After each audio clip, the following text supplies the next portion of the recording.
Greetings to everyone and welcome to another video on my YouTube channel. Today we are going to be doing economics. So this is for students of the art department who are taking economic as a subject or as a GCE subject. So now in this video we are going to be treating taxation as a topic. We're going to be treating the topic taxation.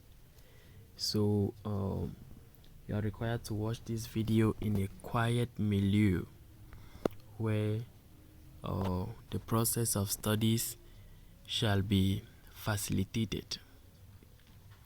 Now, like I said, we are going to be talking about taxation, and to begin with, we shall begin by defining taxation.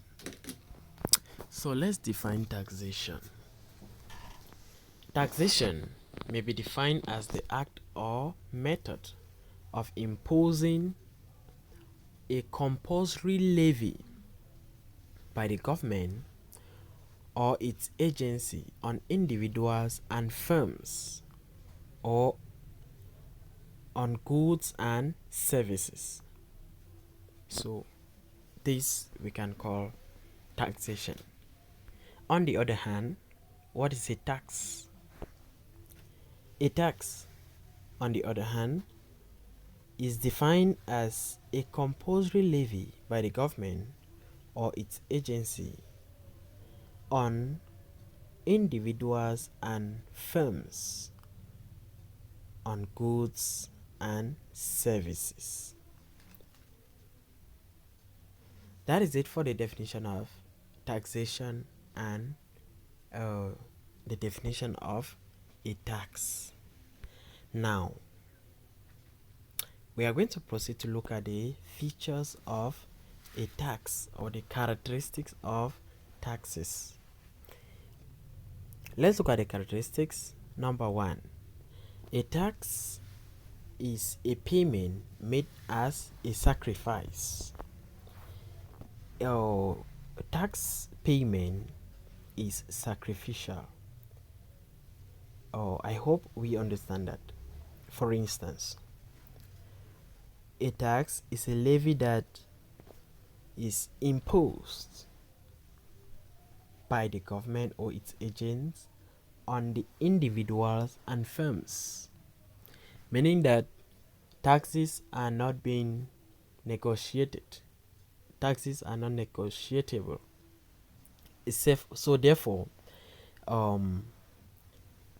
when a firm has a particular tax to pay, the firm pays or the individual pays the tax as a sacrifice so as to secure the rest of his goods or services.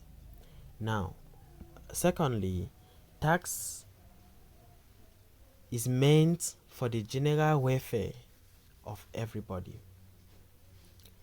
It is levied by the government on its agencies.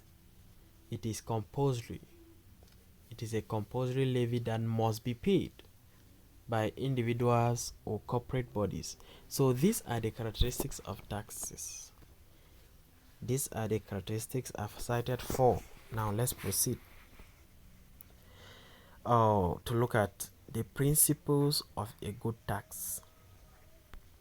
What are the principles of a good tax? Number one, equity, economy, convenience, revenue yield, and certainty. Now, I've stated, but it is more preferable to state and explain. So when you state equity, you explain equity as a principle of a good tax. That one is going to be the learner's activity. Now we proceed directly to talk on the reasons why the government collect taxes. Reason why the government collect taxes. The first reason why the government collect taxes is to raise income, to raise revenue, to raise money. Secondly, to redistribute income. Yes, the government will collect taxes and redistribute the income again to the servants or to its agencies, or to control inflation, to protect infant industry, and to prevention of dumping. Once stated, it is the learner's activity to explain. Now, we're going to proceed to this economic effect of taxation. So, come to think of it, what could be the economic effects of taxation? When we talk about the economic effect of taxation, we are going to look at it in 4 phases. In phase 1, we talk of effects of taxation on inflation. Secondly, the effect on salaries. Thirdly, the effect on demand and supply. And lastly, the effect on investment. So if you are required to talk on the economic effects of taxation, you should talk about the economic effects of taxation on inflation, salary, demand and supply, and on investment. Now we're going to continue with problems associated with tax collection. So what are the problems that are associated with the collection of taxes? Number 1, failure to fulfill civil responsibilities. 2, insecurities of tax collectors. 3, lack of books of accounts. And lastly, failure to meet the pupils' expectation. These are some of the problems that are associated with the collection of taxes. Now we'll talk about incidence of taxation. What is the meaning of incidence of taxation? Displayed to your screen, we read, incidence of taxation refers to the point at which the tax burden finally rests. The burden refers to the amount paid as tax. The incidence of taxation, the incidence of burden of taxation, therefore lies on the persons who finally pays the tax.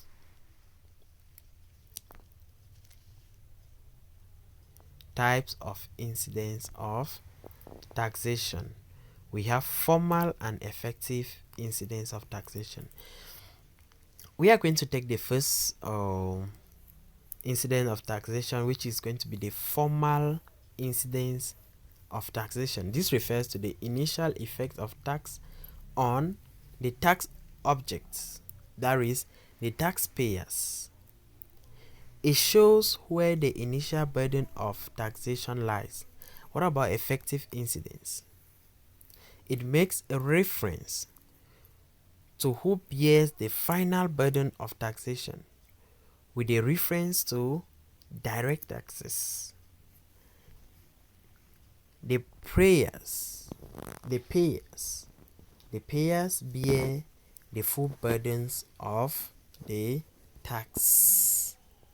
Alright, so this is the difference between the formal incidence and the effective incidence of taxation.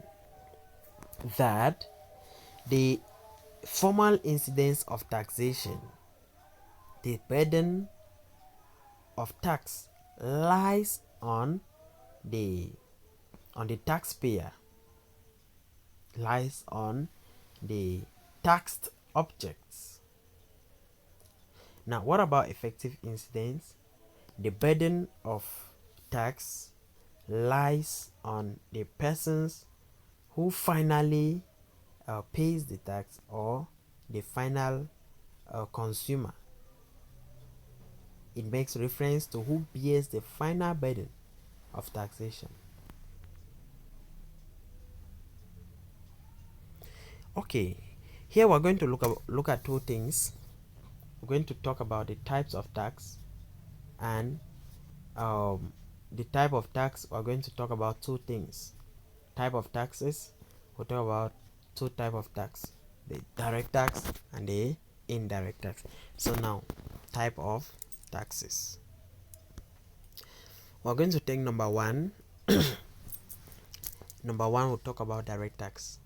As the name implies, refers to the type of tax imposed directly on income or individuals or organizations by the government or its agencies.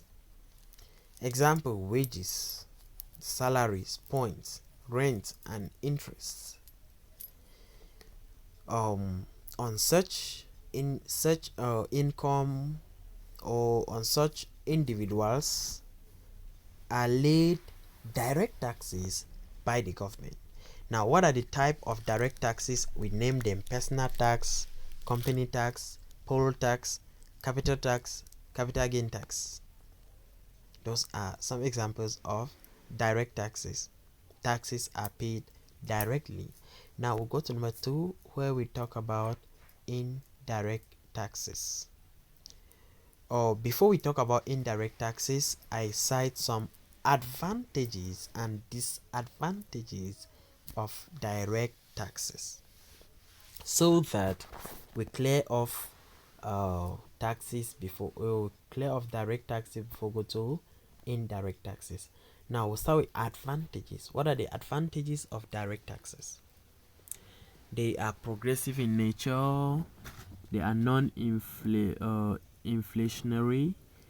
They reduce inequality of income, and easy estimation of revenue. But now, what are the disadvantages? I cite some. They reduce savings. They discourage investment. They reduce savings. They are inconvenient. Yeah, they are inconvenient. The reduced saving has already been cited in above. So number 3 point is they are inconvenient. And lastly, they reduce purchasing power. So these are some of the drawbacks of direct. There's some of the drawbacks of direct taxes. Now we can look at the second type of tax, which is the indirect tax, and we are going to define it as we're going to define indirect tax as the taxes which are imposed or levied on goods and services. And some of the examples are the import duties, export duties, excise duties, value added taxes, and sale tax. Explanation or details about each of the type of taxes, that is their definition, and how these taxes are collected, are part of the learner's activity. Now let's talk about the advantages of indirect taxes. Sorry about that. Advantages of indirect taxes. We have sources of government revenue. Yes. Less burden of tax. Exactly. As for the indirect tax, the burden of tax is less, because the burden of tax lies on the person that pays the final taxes, which is probably the final consumer or the final buyer. Protection of infant industries, and easy and cheap to collect. It is easy to collect indirect taxes because it is not collected directly. It is collected by other means. So it's easy and it is also cheap to collect them.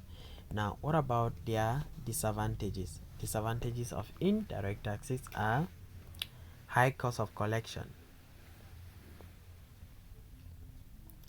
High costs of collection, they are inflationary. in nature. It means the